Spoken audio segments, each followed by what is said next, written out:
Jyrkiä sitten se, että tänä legendaarisena ensimmäisenä päivänä teille tarjotaan ikärajatta seuraavaa. Musisoinnista vastaa livenä paikan päällä tuolla meillä Jyrkissä. Se on tuossa mun vieressä se talo, vastaa Valtari. Ei, mutta mennään legendaariseen ensimmäiseen Jyrki-videoon. Tulette muuten yllättymään.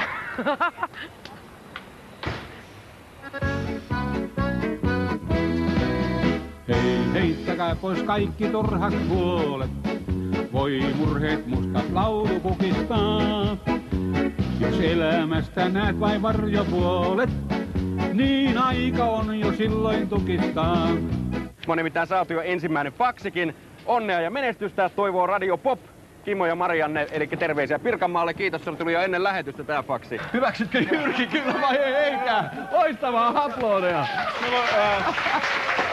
On aikamoinen mylläkkä ton faksin kanssa, se on ihan kohtuullista. Tässä Jyrki on paras.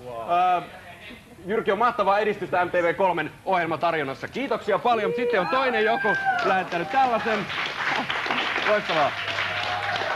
Kuvitelkaa, tässä paperissa lukee: huomio, Jyrkihän on suora kopio Hot Hitistä, listasta, Music TVstä ynnä muista ohjelmista. Ettekö keksineet mitään uutta? Buu! Kiitos ihanasta ohjelmasta meille nuorille. Green Dayn haastattelu oli paras. Jatkakaa samaan malliin kuin nämä 25 minsaa. Aika vaatimaton musiikillinen aloitus meillä tässä Jyrki-ohjelmassa. On Green Daytä ja Valtaria vai mitä? Jyrki maailman paras ohjelma. Tästä lähtien. Jyrki kusee!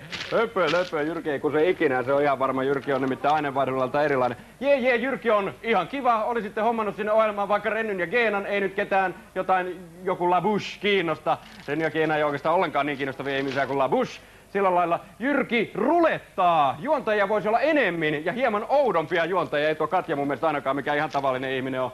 Asiaa! Teidän ohjelma on siisti, mutta eka biisi oli paska. Ei saa kiroilla meillä. Jatkakaa samaan malliin, mieluummin Offspringia. Terkut Sylvään, yläasteen 8G. Eikä unohdeta myöskään, että Jyrki jatkuu myös sunnuntaina. Siis joka Jumalan päivä. Moi!